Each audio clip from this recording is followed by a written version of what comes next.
Cuando la miraron, no hubo en ella el gesto de quien busca aprobación.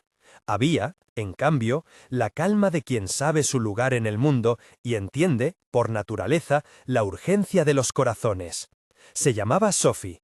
Tenía 7 años o 7 y medio, según la certeza que dan los niños en esa edad. Su francés sonaba como salía del fondo de la voz, sin esfuerzo y sin impostura, como si hubiera aprendido a cantar y a rezar en la misma lengua. Dramatización. La historia de que Sophie fue abandonada al nacer y rescatada por Carlos, el conserje que la crió, es aquí dramatizada para ajustarse al eje narrativo del título. Se narra con delicadeza y sin detalles morbosos. Carlos encontró a Sophie cuando era un recién nacido abandonado en las escaleras del hospital local. Desde entonces la cuidó como a su propia hija. Esta reconstrucción funciona como base emocional de la historia y no pretende ser documento histórico verificable. Carlos, el conserje, llevaba años cuidando el edificio. Su presencia era discreta, sus manos hábiles, su mirada de padre siempre alerta.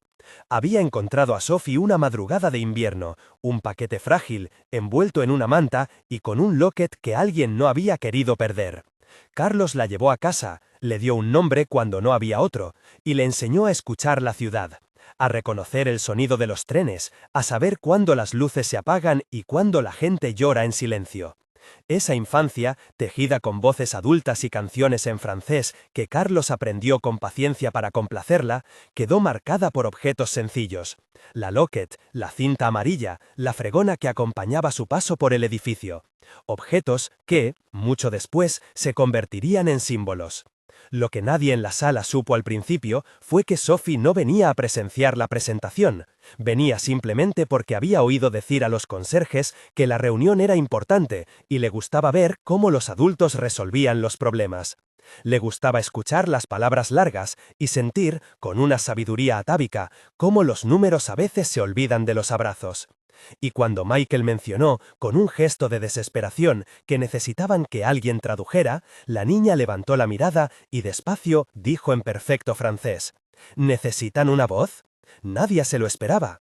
Jacques Dubos, el inversor que había invertido en múltiples fábricas y que raramente dejaba que la ternura tocara sus decisiones, frunció el ceño. Pierre Lauron, europeo de perfil rígido y mirada calculadora, alzó la ceja. Rachel, asistente de Michael, se llevó la mano a la boca. Michael, que había sabido mantener la calma en tantas juntas, sintió cómo una ola de incredulidad y alivio lo atravesaba a partes iguales. Aquella niña con la fregona, que olía a jabón y a pastelillos, se situó junto al proyector sin esperar permiso. No lo necesitaba. Había aprendido, a falta de escenarios más grandes, a hablar en público con la serenidad de quien ha solicitado favores para dormir, para comer, para curarse un raspón. Su voz al principio fue baja. Luego, a medida que leía las diapositivas, fue encontrando el tono justo entre la precisión y la historia. Explicó la tecnología con una metáfora que convirtió cifras en rostros. Imagina que hay un amigo muy atento que vigila a los niños desde la habitación contigua, dijo Sophie. No sustituye a los padres ni a los médicos, pero puede avisar antes de que algo empeore. Es como una luz que parpadea cuando la habitación empieza a llenarse de humo. No apaga el fuego, pero te da tiempo para salir.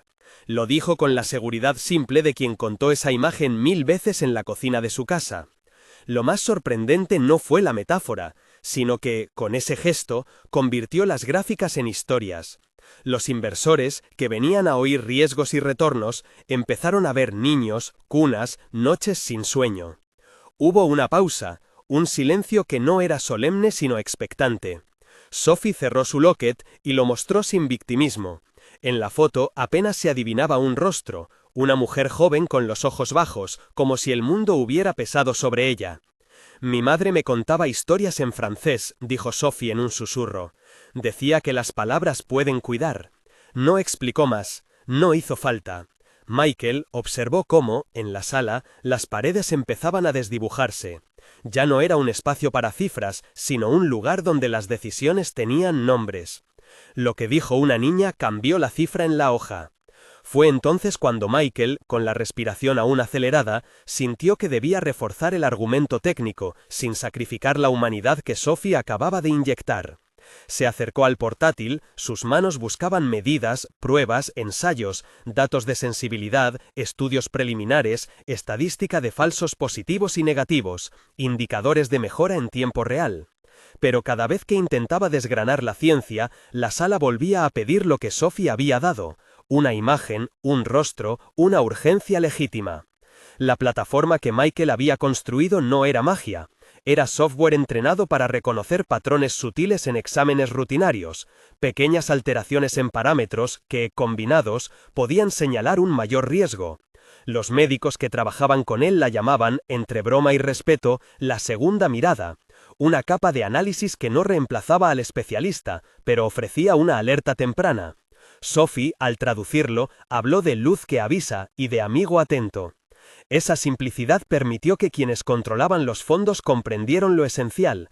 No se trataba de prometer curas, sino de ganar tiempo. No prometemos milagros, dijo Michael con voz más firme. Proponemos una herramienta que puede dar a un médico o a una familia ese tiempo extra que muchas veces decide la vida de un niño. En los rostros de Jacques y de Pierre, algo cambió. No se trataba solo de la tecnología, sino de la idea de que la tecnología pudiera volverse mensajera de una compasión organizada. Si esto funciona, murmuró Jacques, podemos escalarlo. Pierre, más práctico, hizo cálculos en silencio. Su cerebro estaba hecho para multiplicar y evaluar riesgos. Pero incluso él, que rara vez se dejaba llevar por la emoción, se sorprendió a sí mismo pensando en la posibilidad de evitar noches en vela en una familia, en la disminución de diagnósticos tardíos, en la reputación de invertir en algo que no solo moldeaba lances, sino que tocaba vidas. Mientras tanto, Sophie se permitía miradas latentes. Observaba los tatuajes de los ejecutivos, los nudos de sus corbatas, la ansiedad reflejada en las cejas, y parecía saber exactamente qué palabra elegir. No repetía lo que Michael decía, lo traducía con preguntas que tocaban la responsabilidad humana.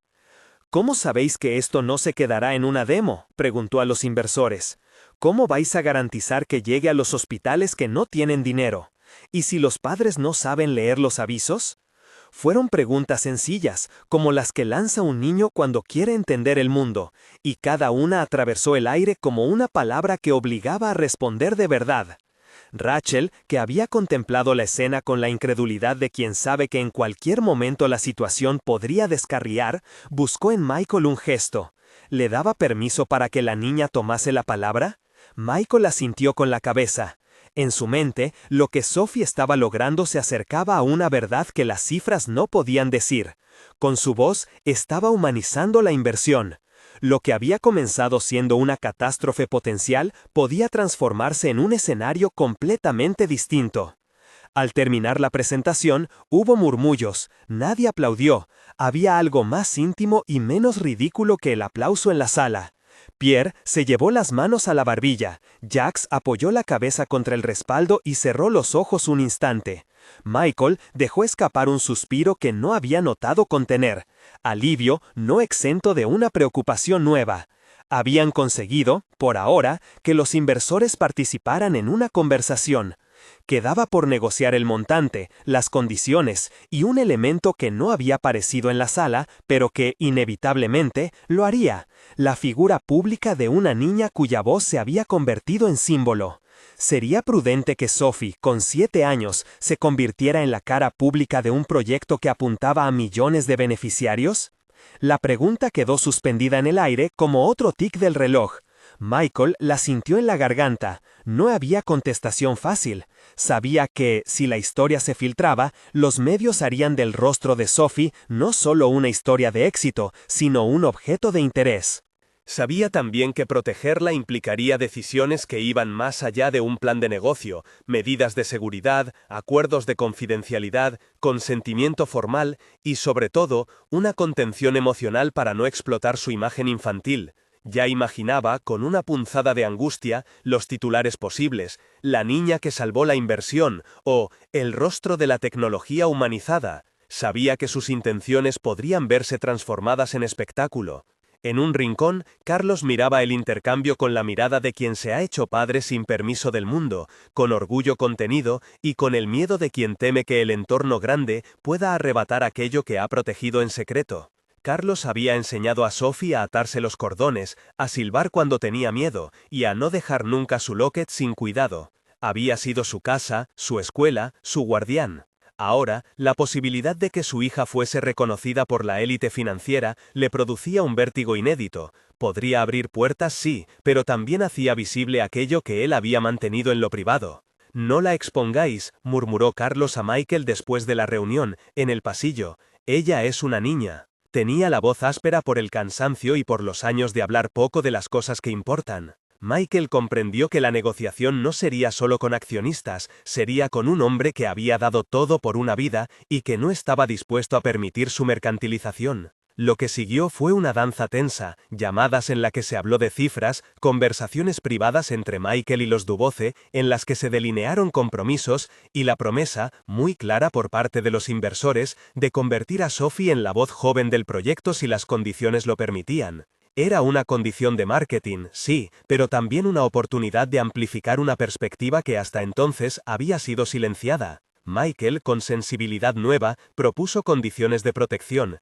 limitación de apariciones públicas, un comité que velara por la privacidad de Sophie y fondos destinados a su educación y bienestar. Jax miró el papel con una mezcla de aprobación y sorpresa. Si vamos a tener una cara, que sea responsable, dijo. Pierre añadió cifras y aquí y ya trazó un plan de escalado que prometía llevar la plataforma a varios hospitales en el primer año piloto. En el despacho, tras la reunión, Rachel cerró la puerta y respiró. Sophie se sentó en una silla, cruzó las piernas y jugueteó con su locket. Michael se acercó y le mostró en la pantalla algunas de las gráficas de resultados preliminares, curvas que subían lentamente, líneas que convergían hacia una esperanza medida. Le explicó en palabras que la niña entendiera. Esto ayudará a los doctores a ver señales antes de que sean muy grandes. Sophie asentía, pero su mente, a veces, estaba en las historias que le contaba su madre. Hablaba de noches en que la ciudad parecía un océano, y de peces que buscaban la orilla. Tenía, en su pequeño pecho, una convicción, que el mundo de los adultos necesitaba volver a aprender a escuchar. Lo que nadie todavía sabía, ni siquiera algunos de los que ahora sonreían por el acuerdo, era la raíz de aquel relicario que Sophie llevaba al cuello. La locket no solo contenía una foto, guardaba un misterio y una posibilidad, una conexión con una familia que, por motivos aún por esclarecer, había dejado tras de sí una historia de adinerada sangre mezclada con decisiones del pasado. Esa historia estaba por comenzar a asomar como una sombra en los archivos, en una cajita oxidada en la casa de una mansión en Lyon, en cartas antiguas y en un retrato donde una mujer de mirada severa sostenía una fotografía. La posibilidad de un vínculo con los Duboce era, por ahora, una suposición que solo un detalle, un nombre escrito en el borde del relicario, podría confirmar. Pero la confirmación, los giros legales y la escalada mediática quedaban fuera del presente inmediato. Lo inmediato era otro pacto, más sencillo y a la vez más peligroso: comprometer recursos a un proyecto que tenía en su centro la voz de una niña rescatada. Ese pacto exigía que se tomaran decisiones éticas. Michael, en su despacho, redactó una primera cláusula. Cualquier uso de la imagen de Sophie requerirá consentimiento explícito y supervisión por parte de su tutor legal. La priorización será siempre la protección de su infancia. Esas palabras, en tinta, eran tanto una protección como una promesa. Carlos las leyó y asintió, aunque sabía que la tinta no protegía del todo del ruido. Esa noche, antes de volver a casa, Michael se quedó un rato en la sala donde todo había ocurrido. Miró la fregona apoyada en su esquina, el relicario colgando de la pequeña maniquí de la sala de juntas, y pensó en la fragilidad de las buenas intenciones. De nuevo, el tic-tac del reloj le recordó que el tiempo no perdona, pero también le indicó que, cuando el capital y la bondad coincidían, podían nacer iniciativas que sobrevivieran al primer impulso. Cuando el dinero recuerda el latido humano, nacen hospitales, pensó, repitiendo una frase que escuchó esa misma tarde y que ahora se le pegaba al alma como una canción. Al día siguiente, la ciudad despertó con un olor distinto, algo en el aire parecía haber cambiado. Sophie volvió a su casa, donde Carlos le había preparado una sopa y había colgado una lámpara nueva en su habitación. La cinta amarilla en su cabello crujió al moverse. Se sentó en la cama y abrió el locket. Miró la fotografía y murmuró en francés una canción que solo ella y su madre conocían. Sus palabras eran pequeñas, pero en ellas se dibujaba la razón última de su incipiente responsabilidad. No quería ser la cara de la plataforma, quería que nadie más sufriera por ser invisible. Michael, por su parte, se lanzó a una ronda de llamadas para asegurar recursos y delinear la siguiente fase. Había un acuerdo preliminar sobre la mesa y la promesa de una inyección de capital que podría llevar la tecnología a hospitales piloto. En su equipo se armaron comités, uno de ética, otro de seguridad mediática y otro de implementación clínica. Se decidió que la primera prueba se haría en 3 hospitales, 2 en ciudades grandes y uno en un hospital rural con menos recursos. La idea era demostrar que la herramienta podía ser útil en contextos distintos. Nadie prometía milagros, todos hablaban de probabilidades, de porcentajes de mejora de detección y de la necesidad de formación para los profesionales que la usarían. Aún así, en el mundo de los titulares, la historia ya había comenzado a dibujarse con trazos apresurados. En un artículo anónimo, alguien mencionó el rostro de una niña que había conmovido a los inversores.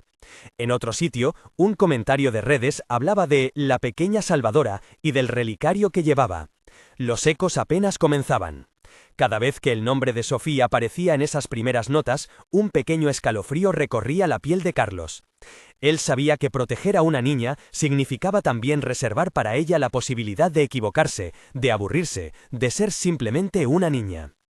Lo que seguiría, las negociaciones detalladas, la aparición de una mujer que podría tener lazos con el relicario, la decisión sobre si aceptar una herencia o canalizarla a una fundación, quedaba todavía por desplegar.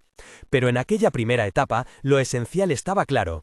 Una niña que había sido abandonada al nacer y rescatada por un hombre que la amó sin condiciones, había ofrecido, sin proponérselo, una brújula moral a un grupo de adultos que necesitaban recordar por qué invertían. La imagen de la fregona en la sala de juntas ya no era ridícula, se había transformado en metáfora. La humildad que limpia lo superfluo para permitir a la luz entrar. En la noche, Sophie soñó con pasillos largos, con camas y con manos que sujetaban las suyas. Soñó con una ciudad donde las luces no se apagaban y donde las madres contaban historias sin temor. Despertó con la cinta amarilla todavía en el pelo y con la certeza de que algo grande empezaba. No sabía si lo grande sería bueno o peligroso, pero sabía, con la intuición que dan los años tempranos, que debía cuidar su locket como se cuida un secreto que puede cambiar destinos. Y mientras la ciudad continuaba, con sus relojes incansables, el proyecto empezaba a moverse. Acuerdos verbales, correos que pedían documentación y una promesa tácita de que la voz de una niña podría convertirse en un altavoz para los más pequeños. En la oficina, Michael cerró su ordenador, apagó la luz y por un instante dejó que la oscuridad fuese tan solo un fondo. Afuera, la luna hacía un guiño pálido sobre los tejados. Dentro, la locket sobre la mesa parecía pequeña, pero su brillo era el de una promesa. La promesa de que, cuando la bondad se encuentra con el capital, algo sensible puede nacer. Lo que nadie todavía sabía era hasta qué punto esa promesa pondría a prueba a todos, a la niña, al conserje que la amaba, al CEO que había salvado su compañía de un desastre y a los inversores dispuestos a apostar por una idea que mezclaba ciencia y afecto. En la quietud de la madrugada, Michael escribió una nota que más tarde se convertiría en una de las bases del proyecto: priorizar la infancia, proteger la privacidad, medir sin deshumanizar. Las palabras, simples, resonaban como un mandato necesario. Y en otro lugar, sin saberlo, una mujer hojeaba álbumes y cartas antiguas en Lyon, con dedos que temblaban levemente al encontrar un nombre que reconoció de inmediato: Duboce. Quizá aquello fuera solo una coincidencia, quizá no, pero en la trama que empezaba a desplegarse, las coincidencias rara vez permanecían casuales por mucho tiempo. La palabra que había quedado flotando, Duboce, comenzó a mover piezas invisibles en una ciudad que todavía no sabía que era escenario de algo mayor. A las pocas semanas, una carta con bordes gastados llegó a manos de Michael a través de un despacho de abogados en Lyon. La letra era firme, antigua, tenía la cadencia de quien ha aprendido a esconder emociones detrás de protocolos. Dentro, una nota breve y unas fotografías en blanco y negro, una mujer joven sujetando a un bebé envuelto en una manta, y al dorso, una letra diminuta que coincidía con la inscripción del relicario de Sophie. El papel olía a polvo y armario cerrado, como si guardaba, además de tinta, un tiempo que alguien había decidido dejar atrás. Catherine Duboce apareció en el siguiente vuelo. No vino con la ostentación de quien cree que la riqueza le otorga derecho, llegó con la dignidad seca de las familias que han aprendido a guardar secretos por generaciones. Tenía las manos de alguien que hace filantropía con la precisión de quien no confía en las emociones, al mismo tiempo, su mirada traía una punzada de reconocimiento y culpa. Cuando vio a Sophie por primera vez, a través del cristal polarizado que protegía las salas de espera, su moneda interna de incredulidad cayó al suelo. Había, en aquel encuentro, la brusca sensación de que los hilos del pasado podían estirarse y armar nuevas tramas. Catherine pidió hablar con Michael en privado. Lo que siguió fue una conversación que mezcló anécdotas familiares, fechas, nombres y la posibilidad de que el relé de la herencia pudiese activarse. «No soy quien para decidir por esto sola», dijo Catherine con voz contenida. «Si hay un vínculo, quiero averiguarlo con cuidado. No deseo aprovecharme ni hacer daño». Hablaba con cautela, era prudente, porque había visto demasiadas historias rotas por el impulso. Catherine pidió pruebas de ADN, se ofreció a costearlas, testigos y un mediador imparcial. Carlos, al enterarse, sentó su decisión sobre una mesa, que había aprendido a proteger a Sophie, sí, pero también quería que la verdad saliera a la luz con respeto. Hubo discusiones nocturnas en la cocina de su piso, cartas viejas, fotos, recuerdos fragmentados que probablemente necesitarían reconstrucción por peritos si la familia Duboce lo exigía. Carlos no era abogado, era un hombre de oficio, de manos ásperas, pero conocía el valor de la honestidad. «Si lo somos, dijo una noche, pero si no lo somos, no dejaremos que nos arrastren por el ruido». Dramatización. La secuencia de pruebas y la aparición de documentos antiguos que conectan a Sophie con la familia Duboce se presenta como reconstrucción dramática basada en la narración central del título. Algunos detalles, como fechas concretas y procedimientos legales, han sido dramatizados para fines narrativos. Mientras tanto, la maquinaria mediática seguía zumbando a su alrededor. Un portal de noticias locales publicó una pieza sin verificar. «La niña con la Lockett, nueva heroína de la tecnología médica». El titular fue reproducido en redes. Los mensajes de apoyo se mezclaron con demandas para conocer el rostro y la historia completa. Michael convocó a su equipo de comunicaciones y, con la prudencia adquirida en cientos de crisis, diseñó un plan de contención, fotografías controladas, comunicación con medios seleccionados y, sobre todo, el establecimiento de un comité de protección infantil con representación legal y de una ONG especializada. No era suficiente para algunos, para Carlos era un alivio. En un rincón de la ciudad, la noticia caló también en la mente de personas que habían oído hablar de la familia Duboce con tonos de leyenda urbana. Donaciones escondidas, amores prohibidos y un hospital en Lyon que, según algunas cartas, había sido motivo de disputas familiares. Catherine, con gesto serio, abrió una carpeta y explicó que existía efectivamente un legado que incluía propiedades y una infraestructura sanitaria que llevaba años en declive por falta de atención familiar. La cifra que podría movilizar no era asunto público. Lo que Catherine ofreció, sin pronunciar grandes números, fue la posibilidad de que parte de esos activos se reorientaran para crear un modelo de atención pediátrica donde la tecnología de Michael fuese una de las piezas. La decisión no fue instantánea, hubo largas conversaciones sobre gobernanza. ¿Cómo asegurarse de que los fondos no se convirtieran en un mero lavado de imagen? ¿Cómo garantizar que Sophie, aun siendo beneficiaria, no fuese explotada? Cuando la palabra fundación fue pronunciada, surgió una lista de condiciones, un patronato mixto, representantes de hospitales, expertos en ética y una cláusula inapelable. La prioridad era la protección de la infancia. Carlos insistió en una condición que para él era esencial. Cualquier decisión que afectase a Sophie debía contar con su visto bueno y con el dictamen de un profesional en derechos del menor. Catherine aceptó. El pacto fue una mezcla de cautela y esperanza. Con los acuerdos en marcha, se creó la fundación que más tarde llevaría el nombre de Sophie, aunque en sus inicios fue una caja de decisiones prácticas, contratación de personal, redefinición de objetivos y, sobre todo, la canalización de recursos para renovar el hospital francés. Michael se ocupó del aspecto tecnológico, adaptar la plataforma para entornos con menos recursos, traducir interfaces y formar a equipos médicos en el uso de la segunda mirada. No todo fue sencillo. La tecnología se encontró con realidades ásperas, registros heterogéneos, falta de personal formado y resistencias institucionales a cambiar protocolos. Cada hospital piloto supuso noches de trabajo, capacitación y ajustes. En su esencia, el proyecto evolucionó desde la promesa a la persistencia. La idea fue siempre la misma, no vender un milagro, sino ofrecer un sistema que, integrado con buena práctica clínica, pudiera incrementar la probabilidad de detección temprana de ciertas complicaciones. En los ensayos preliminares que se llevaron a cabo en 3 hospitales, los resultados fueron modestos pero alentadores, una mejora estimada en la detección temprana que rondó cifras prudentes y verificables, formación intensiva a cientos de profesionales y, sobre todo, la puesta en marcha de protocolos que antes no existían. No eran cifras que aseguraran triunfos rotundos, pero sí indicadores de que la herramienta, usada con criterio, tenía potencial real. A medida que la fundación tomaba forma, Sophie fue sometida a un entrenamiento público cuidadosamente dosificado. Había sesiones con psicólogos infantiles, aparato educativo para entender qué significaba ser una figura pública y ejercicios para proteger su identidad cuando fuera necesario. Carlos se sentaba en el sofá de la sala de consultas y miraba cómo su hija aprendía a poner límites con la seriedad de una niña que se había visto obligada antes a acelerar su crecimiento. «No quiero que pierdas tu infancia», le decía a menudo en voz baja. Sophie guardaba silencio y, con la tranquilidad que la caracterizaba, repetía: «No quiero que nadie deje de ser importante por ser invisible». Tenía, ella misma, una brújula que apuntaba hacia los niños que aún no tenían voz. La prensa, que olfatea historias con rapidez, detectó el ángulo emotivo y comenzó a preparar reportajes. Algunos respetaron los límites acordados, otros intentaron quebrarlos.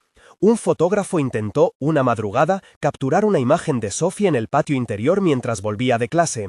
La alarma saltó, la fundación obtuvo una orden de protección temporal y el fotógrafo fue sancionado por violación de la privacidad. El episodio sirvió como llamado de atención, los límites debían ser claros y el interés público no podía justificar la exposición de una menor. La prensa, que olfatea historias con rapidez, detectó el ángulo emotivo y comenzó a preparar reportajes. Algunos respetaron los límites acordados, otros intentaron quebrarlos. Un fotógrafo intentó, una madrugada, capturar una imagen de Sophie en el patio interior mientras volvía de clase. La alarma saltó, la fundación obtuvo una orden de protección temporal y el fotógrafo fue sancionado por violación de la privacidad. El episodio sirvió como llamado de atención, los límites debían ser claros y el interés público no podía justificar la exposición de una menor. La plaza frente al hospital estaba cubierta por la presencia de madres, médicos y voluntarios que habían trabajado años para que aquel día existiera. Su discurso fue simple y directo, sin retórica vacía. Habló en francés y después en un español que se escuchó como una caricia en el micrófono. «Mi madre me cantaba para dormir», dijo Sophie. «Decía que las palabras podían cuidar. Hoy sabemos que las palabras bien usadas y la ciencia bien aplicada pueden darnos tiempo. Tiempo para que un médico llegue, para que una madre respire, para que un niño vuelva a dormir». Hubo un silencio que pesó de manera distinta. No era el silencio de la incredulidad, sino el silencio que antecede a una ovación contenida. Tras el discurso, se vivieron escenas refractarias, abrazos, risas, ojos enrojecidos. Un enfermero sujetó la mano de Sophie y le mostró un cuaderno donde los pacientes habían escrito, con la ayuda de voluntarios, dibujos y pequeños mensajes de agradecimiento. «Gracias por recordarnos que importamos», leyó Sophie en voz baja. La ceremonia incluyó un recorrido por las salas renovadas, la visita a una unidad neonatal donde la plataforma había sido instalada y la presentación de un equipo de trabajo formado por profesionales locales. Cada paso fue calculado para que las imágenes no explotaran la intimidad de los pequeños, sino para mostrar la labor colectiva. Los diagnósticos periodísticos posteriores fueron variados. Hubo artículos que celebraron la conjunción de capital y caridad y otros que insistieron en la necesidad de vigilancia ética a largo plazo. La fundación acogió ambas posturas con humildad. La transparencia se fortaleció, los informes fueron públicos y se multiplicaron las auditorías independientes. La visión fue siempre sistémica: construir instituciones que sobrevivieran a la voluntad de una u otra persona. Con el tiempo, la figura de Sophie se transformó. Ya no era solo la niña de la Lockett, ni la niña con la fregona en una sala de juntas, era una mujer joven que dirigía programas, firmaba acuerdos con contrapartes y viajaba a responder a alertas humanitarias. Su capacidad para hablar en público evolucionó en técnica y en profundidad. Aprendió a leer audiencias, a no ceder ante la tentación de la exposición gratuita y a usar su historia con intención. Lo hizo, a veces, con voz quebrada, otras con la firmeza de quien ha vivido lo suficiente para entender que el poder exige responsabilidad. La fundación creció, pero lo hizo manteniendo el pulso que marcó su origen: modestia en la comunicación, firmeza en la protección infantil y orientaciones claras en la gestión. Proyectos de reinserción educativa, campañas de vacunación en zonas remotas y alianzas con universidades llevaron la experiencia de la fundación a variadas geografías. En paralelo, los programas de rescate de huérfanos no pretendieron reemplazar a los sistemas locales, sino colaborar con ellos: asesoría técnica, apoyo financiero y creación de redes seguras. En una visita a un país de África subsahariana, Sophie conoció a un joven que, gracias a los programas de la Fundación, había retomado sus estudios. Tenía en sus manos una libreta con ejercicios y un dibujo de una niña con una cinta amarilla. «He vuelto a soñar», dijo el joven con una sonrisa tímida. «No sé si algún día podré devolvérselo, pero ya no olvido mis deberes». Pequeños ecos de aquello que, en origen, eran lazos personales, se multiplicaban. Esa fue la recompensa más pura: encontrar rostros que, hasta entonces, eran nombres y convertirlos en historias de posibilidad. No todo fue fácil ni limpio. Hubo errores administrativos, decisiones que debieron revertirse y críticas justificadas que ayudaron a mejorar procesos. Ante cada tropiezo, la Fundación aprendió a abrir un diálogo público, a corregir y a rendir cuentas. La humildad institucional se convirtió en norma. Carlos, ya mayor, a veces observaba desde la barrera cómo la máquina que empezaron a alimentar con su afecto y su tesón operaba. Se sentía orgulloso, sí, pero también vigilante. Recordaba la noche en que encontró a un paquete envuelto en una manta y cómo ese encuentro, aparentemente pequeño, había desencadenado una serie de decisiones que ahora tocaban vidas en continentes distintos. En los aniversarios más íntimos, Sophie volvía a la casa donde creció con Carlos. Caminaban juntos por la cocina, repasaban recetas antiguas y ella le contaba cosas de los hospitales que había visitado. Carlos le recordaba la importancia de no perder la tranquilidad. «La riqueza te permite actuar», le decía, «no te la permitas a ti misma como excusa para dejar de proteger lo que importa». Ella asentía y, a menudo, respondía con una frase que se convirtió en mantra dentro de la Fundación: «No gestionamos caridad, gestionamos dignidad». La Lockett, con su foto de papel envejecido, continuó siendo un objeto guía. A veces, en las noches en que la Fundación afrontaba decisiones difíciles, Sophie la tocaba y murmuraba la canción en francés que su madre le había enseñado. Aquella canción, pequeña y repetida, funcionaba como brújula emocional. La cinta amarilla, antes fetiche infantil, se transformó en símbolo institucional. En la comunicación de la Fundación, en los programas de acogida y en las campañas informativas se utilizó esa imagen como recordatorio de que detrás de cada dato había un nombre y una historia. Con los años, la magnitud de los recursos a su disposición transformó a Sophie en una mujer con capacidad real de influencia. Se la pudo llamar multimillonaria en términos materiales. Lo cierto es que esa etiqueta no bastaba para describir lo que ella había decidido construir: un aparato que buscaba multiplicar la atención y la solidaridad más allá de la filantropía puntual. Sus decisiones de inversión privilegiaron la sostenibilidad y la autonomía local. Financió laboratorios de formación, redes de acompañamiento psicosocial y programas de visión integral para niños en situación de riesgo. Aún así, Sophie mantuvo una medida de pequeña resistencia. No quiso que su nombre devorara el de las comunidades. En cada proyecto insistió en la corresponsabilidad, en cada donación en la transparencia. Y cuando la prensa volvía con nuevas preguntas, respondía con firmeza y con una ternura calculada: «No queremos ser protagonistas, queremos que el protagonista sea el niño recuperado». Su discurso, trabajado y honesto, fue uno de los pilares que mantuvo la iniciativa anclada a sus valores fundacionales. El cierre del ciclo, si es que alguna historia así tiene un cierre definitivo, llegó en una mañana de otoño en la que el hospital celebró 10 años de actividad renovada. Hubo niños jugando en el patio, enfermeras que cantaban canciones en varios idiomas, y una placa con los nombres de quienes habían contribuido al proyecto. Sophie, ya con una presencia adulta, se asomó a una ventana y observó el comedor donde voluntarios servían alimentos. Sintió en ese instante que el tiempo le había devuelto la canción de su madre multiplicada en muchas voces. Catherine, más calmada, sonrió desde la fila de invitados. Carlos llevaba en la mano el viejo relicario, ahora pulido por las caricias de años. Lo sostuvo cerca del corazón. Michael, que había empezado aquella aventura en una sala de juntas casi desolada, miró a su alrededor y dejó que una sonrisa sincera se abriera en su rostro. El proyecto que había estado a punto de perder en aquella tarde crítica, ahora vivía con autonomía y propósito. Había errores, lecciones y noches en vela, pero había también niños que dormían mejor y padres que volvieron a respirar. En el último segmento de la ceremonia, Sophie habló sin guión. Habló de puertas que deben abrirse, de manos que se entrelazan y de la responsabilidad de no olvidar a los que no tienen voz. No vine para ser héroe, dijo, vine para recordar que nadie sobra. Fue una frase que resonó en la plaza y que para muchos condensó la lección.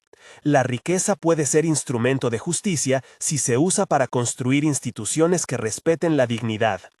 Al caer la tarde, mientras las luces del hospital se encendían una a una como luciérnagas domesticadas, Sophie caminó hacia el jardín y se sentó en un banco de madera. Sacó su locket y lo abrió. Dentro, la fotografía seguía siendo un punto tenue de luz. Lo sostuvo entre los dedos y dejó que el recuerdo de la voz de su madre la envolviera. No reclamó gloria, no se declaró salvadora, simplemente sostuvo la certeza de que su camino debía seguir girando en torno a los niños que aún necesitaban un puente para cruzar el río del abandono hacia la posibilidad. La historia de aquella niña abandonada que fue encontrada y, con ayuda, se convirtió en la figura que impulsó una red global de rescate infantil es, en su forma más pura, una lección sobre los efectos de la bondad sostenida. No es una historia de final definitivo. Los hospitales requieren mantenimiento, las redes deben renovarse y la vida siempre presenta nuevos desafíos. Pero lo que sí queda es una verdad simple. Cuando el capital recuerda el latido humano, cuando la tecnología se pone al servicio del cuidado y cuando las decisiones son tomadas con ética, pueden nacer caminos que salvan vidas. Si esta historia te ha tocado, comparte y apoya a una ONG infantil acreditada en tu comunidad. Las pequeñas acciones colectivas son las que sostienen los grandes cambios. En la última imagen que se quedó fija en la memoria de quienes la conocieron, Sophie caminaba por el pasillo del hospital con la cinta amarilla en el pelo, la locket colgando y una mano tendida hacia un niño que le devolvía una sonrisa tímida. No era la niña del comienzo, ni la magnate de los titulares, era, simplemente, alguien que nunca olvidó el lugar desde donde partió y que dedicó su vida a recordar los nombres de los que nadie veía.